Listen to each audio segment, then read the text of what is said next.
When we are being something that we're not, that internal misalignment causes a lot of discomfort.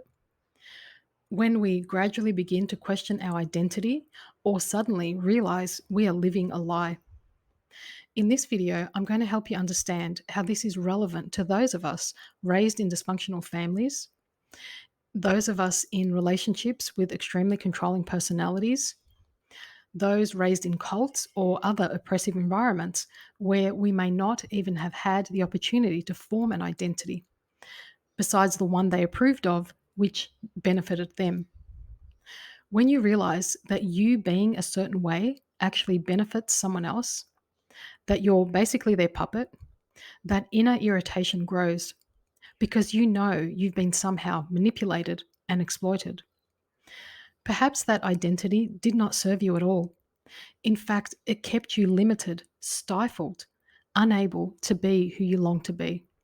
We may suddenly yearn to find out who we truly are, and an identity crisis ensues. We begin to question everything, including ourselves. We may become crippled with self doubt, anxiety, and may even verge on having an existential crisis where we question the purpose and value of our existence. I will shed some light on this in the context of healing from narcissistic abuse and also help you understand that this is a normal occurrence, even though it's very unsettling and fear provoking, of course, if you're going through it.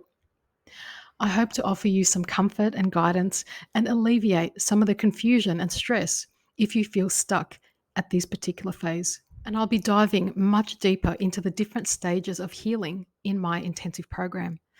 All the videos I've offered here on YouTube are just single short pieces of the puzzle. My intensive program will offer you the entire puzzle and how to put it all together. It's a roadmap to accelerate your healing because we tend to get stuck in grief, anger, dark night of the soul.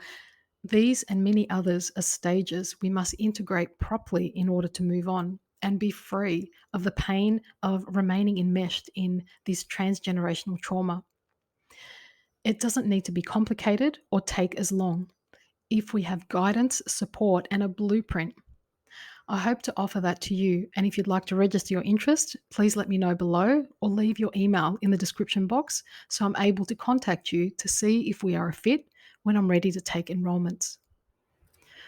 Once we have identified that we were or still are in a relationship with a narcissist, it becomes disturbing for us to consider that perhaps we were only playing a particular role. We become aware of a certain identity we had and how limited it is or was. And that relationship was based on our ability to remain within the confines of that role and never grow or change. And it'd also be preferable for us to never have seen this, how controlled we've actually been. Once we've invested probably years identifying what's wrong with them, and if we could save this relationship, it then becomes inevitable that we redirect our attention onto ourselves, as we know all our attempts have been futile, or we just can't deny that we've been strung along by their breadcrumbs and we're living in a malignant state of hope. An identity crisis can be precipitated by divorcing a narcissist, by finally going no contact with our dysfunctional family. Also, if you've been shunned or excommunicated by a narcissistic cult. It could also be triggered if you've received a serious diagnosis or have exhausted yourself by being a pathological giver and now can't be your previous sacrificial self because the compassion fatigue won't allow you to return to that identity. You may have had a sudden accident, lost a job. There are numerous situations that can stop us in our tracks. It's like these events were destined to occur in order that we stop and begin to question our life, our values, goals, and dreams. It certainly doesn't feel like a blessing in disguise at the time, but often in retrospect, we can clearly see how we were expelled from a prison we didn't consciously know we were in. An identity crisis can correlate with another similar phase known as dark night of the soul, and I made an elaborate video about that topic a few years ago. Dark night of the soul, in my humble opinion and based on my own personal experience, is more intense and spiritually rigorous than just an identity crisis. It's a glimpse into timelessness and ego dissolution, where nothing makes sense anymore because it's not meant to. We're asked to sit in the discomfort of having no identity. And this is excruciating for the ego because it requires a hat to wear, so to speak. It's a felt sense of being liberated into a higher dimension of awareness, into soul consciousness, where we feel the freedom of the soul having no identity whatsoever. Ego needs an identity in order to do something to feel complete and loved. So, Dark Night of the Soul refers to that time when everything has fallen apart and we are invited to surrender everything, including who we thought we were, and become aware that we are not that we are much greater than what the ego can comprehend. And we begin to recognize that there is a divine undercurrent navigating our life, which of course is impossible for the ego to grasp. So we continue trying to control our life that is now in shatters and makes no sense. We can't fit into that old identity anymore and feel the misalignment, which is becoming intolerable. Narcissists wear masks, and so do we, in order to participate in the pantomime called life. The identity crisis after narcissistic relationships, we have to shed old identities and want to step into a more authentic role that's more accurately aligned with our heart's calling, with what brings us joy and makes us feel fulfilled with a greater sense of purpose. We may be drawn towards creative endeavors we previously dreamed of or told ourselves we have no time or money for.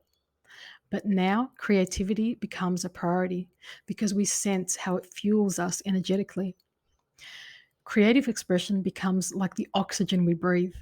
We feel it healing our hearts, soothing our mind, and restoring balance to our emotions.